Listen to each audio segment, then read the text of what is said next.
സലിംകുമാർ പറയുന്നല്ലേ ബാക്കിയുള്ളവർക്കെല്ലാം പട്ടാണോ അതോ എനിക്കാണോ പ്രശ്നം എന്നുള്ളത് ചോദിച്ച അവസ്ഥയിലാണ് നമ്മളൊക്കെ ജീവിക്കുന്നത്. വാല്യൂ ബേസ്ഡ് ആയിട്ടുള്ള ആൾക്കാരെ ഇന്ന് സമൂഹത്തിന് വളരെ കുറവാണ്. അവരെയാണ് ആവശ്യം, നമ്മളതായാൽ മതി. കാരണം നാട്ടിൽ മുഴുവൻ വിശ്വസിക്കാൻ കൊള്ളാത്തവരാണ് കൂടുതൽ ആൾക്കാരും പല സാധനത്തിനകത്ത്. അതിനകത്ത് ട്രസ്റ്റ് വർത്തി ആയിട്ടുള്ള വാല്യൂ ബേസ്ഡ് ആയിട്ടുള്ള ആൾക്കാർക്ക് ഇനി ഭയങ്കര ഡിമാൻഡ് വരും. നമ്മൾ ശരിയായിട്ടുള്ള കാര്യങ്ങൾ ചെയ്ത് നേരെ നിൽക്കുന്ന ആൾക്കാർക്ക് ഇനി ഡിമാൻഡ് വളരെ കൂടും.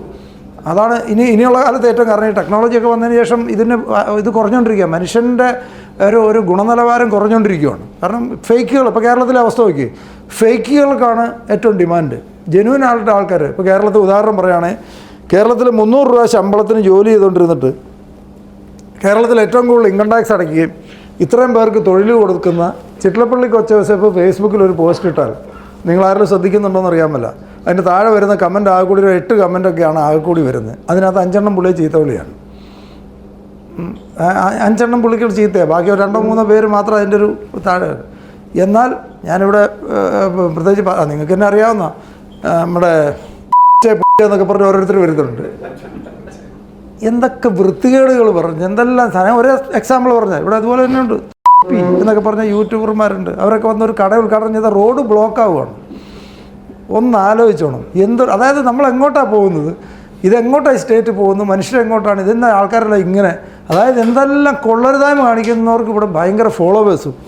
സമൂഹത്തിന് മാതൃകയായിട്ട് 300 രൂപ ശമ്പളത്തിന് വർക്ക് ചെയ്ത ഒരാൾ ഏതൊരു സാധാരണക്കാരനും ഇത് ചെയ്യാൻ പറ്റും എന്ന് ആൾക്കാരുടെ മുമ്പിൽ നിന്ന് കാണിച്ചു കൊടുത്തിട്ട് സ്വന്തം കിഡ്നി എടുത്ത് നല്ല പ്രായത്തിലെടുത്ത് ആൾക്കാർക്ക് കൊടുത്തിട്ട് നിൽക്കുന്ന ഒരാളെ, അത്രയും പേർക്ക് ശമ്പളം കൊടുത്തിട്ട് കേരളത്തിൽ ഏറ്റവും കൂടുതൽ ഇൻകം ടാക്സും അടച്ചിട്ട് ഇവിടുത്തെ എത്രയും വലിയ പൊതുപ്രവർത്തകരും വലിയ ഭയങ്കര നാട് രക്ഷിച്ചുകൊണ്ടിരിക്കുന്ന എത്ര പേർക്ക് ധൈര്യമുണ്ട് സ്വന്തം കിഡ്നി എടുത്ത് വേറെ കൊടുത്തിട്ട് ആൾക്കാർക്ക് മാതൃകയാകാനായിട്ട്? ആ പുള്ളിക്ക് ഈ നാട്ടിൽ റെസ്പെക്റ്റ് കിട്ടുന്നില്ല. അതേ സ്ഥാനത്ത് കണ്ട വീട്ടിൽ കയറ്റാൻ കൊള്ളില്ലാത്തവന് ഇവിടെ ഫോളോവേഴ്സാണ്.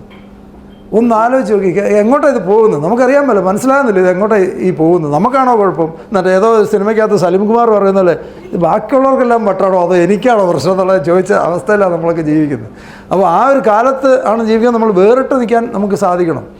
സ്റ്റാൻഡിങ് അലോൺ എന്ന് പറയും. നമ്മൾ നമ്മുടേതായ റൂട്ട് ഏതാണെന്ന് വെച്ചാൽ കൃത്യമായിട്ട് എടുത്തിട്ട് അതിനകത്തോട് നമ്മൾ അടിയുറച്ച് നിന്ന് പോകുക എന്നുള്ളതാണ് ഏറ്റവും പ്രധാനപ്പെട്ട ഒരു കാര്യം. ഈ ബഹളത്തിനകത്ത് അങ്ങനെ നിൽക്കുന്നവർക്കൊരു വേറൊരു സ്പേസ് ഉണ്ട്.